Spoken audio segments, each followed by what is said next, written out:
Hello, my name is Keith Lee, a PhD student in the Digital Structures Research Group at MIT. In this video, I'll present the findings of our project, adapting computational protein folding logic for growth-based, assembly-driven spatial truss design.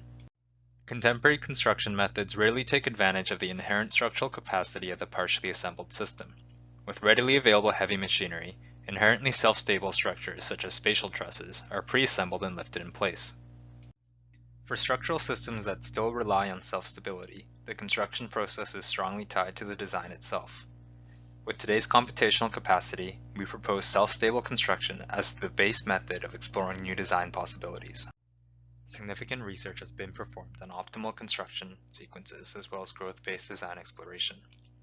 Assembly research takes an existing design and determines optimal construction sequences that maximize stability and minimize resources. Open-ended design research explores the aggregation and manipulation of elementary components using predefined rules. Recently, hybrid fields of open-ended physics-informed design have been developed. We place our research in this middle ground and propose a method of open-ended spatial truss design driven by partially assembled structural stiffness. We take inspiration from a biological process with similar constraints and objectives, the protein folding problem. The protein folding problem seeks to find the final stable spatial configuration of a linear chain of amino acids. More specifically, we take inspiration from the HP lattice abstraction that simplifies the positions of amino acids to the vertices of a grid system and reduces acid types into hydrophobic or hydrophilic nodes. Solutions to the HP lattice problem are configurations that maximize internal bonds of the black hydrophobic nodes. An example solution is shown in 2 and 3 dimensions in both square and triangular lattices. The objective of seeking a stable spatial form of maximizing internal connectivity in the protein folding problem is the key inspiration for this project, where solutions begin to resemble spatial truss structures. We develop a modification of HP lattice solving algorithms for an open-ended design tool for assembly-driven spatial truss design. The algorithm considers a single agent, a human or robot, and begins by defining a starting position, boundaries, spatial targets, and the number of nodes to be placed. At each step, a new node is placed at all unoccupied grid vertices from the last placed node. The performance of each new structure is evaluated using an energy score that considers both spatial and structural performance objectives. A probabilistic culling of new solutions is performed, and the process repeats until all nodes are placed in the structure. At each iteration, the agent must build from the last placed node to an adjacent grid vertex. They're defined in 2 and 3 dimensions as the vertices of a hexagon or a face-centered cubic lattice. Placement candidates are restricted to unoccupied adjacent vertices from the last placed node, and new nodes that are in proximity to existing nodes allow for further triangulation but is not required. The energy score of each state is a weighted sum of user-defined spatial objectives and restrictions, as well as the structural stiffness of the given state.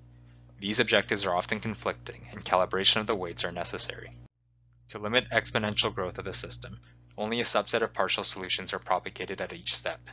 For the kth iteration, the best and mean energy score values are calculated from all new solutions. The best performing scores are automatically propagated to the next iteration. Scores between the mean and best performing scores and the poorest performing scores are retained with separate probabilities. This retention of poor performing scores is critical, as they may lead to optimal solutions later in the design process. In this example, the agent is tasked to build a tower structure towards an offset target from the starting position. One possible solution is shown. The agent begins by building a wider pedestal base towards the goal point. From there, the structure is built vertically to reach the target. The main construction path is visible by the black line, with secondary elements placed between neighboring nodes shown in gray. Here, the wider base provides load dissipation as well as greater stiffness during the construction process. The agent does not immediately build towards the spatial target, but takes a considerable portion of the construction process in providing a suitable stiff base structure. In this example, 2 agents are tasked to build towards each other to form a bridge above a restricted region. In one possible solution, the agent begins by building counterbalancing regions before cantilevering and meeting at the center. The main cantilever from the 2 ends are stiffened by returning to the base structure before finally meeting at the center to connect. An opening is shown near the center of each cantilevered region. This visual artifact is not explicitly requested by the user, but indicates unexpected forms can be derived from this open-ended design procedure based on partially assembled structural performance. For both examples, we show the deflection of the structure at each stage of the construction process. Increased stiffness is observed when cantilevering portions return to the overall mass for additional triangulation. We simulate the mechanical properties of 1 meter long bamboo elements, with a 1 kilonewton load at the last placed node representing the building agent. The weighing of the often conflicting energy functions requires calibration.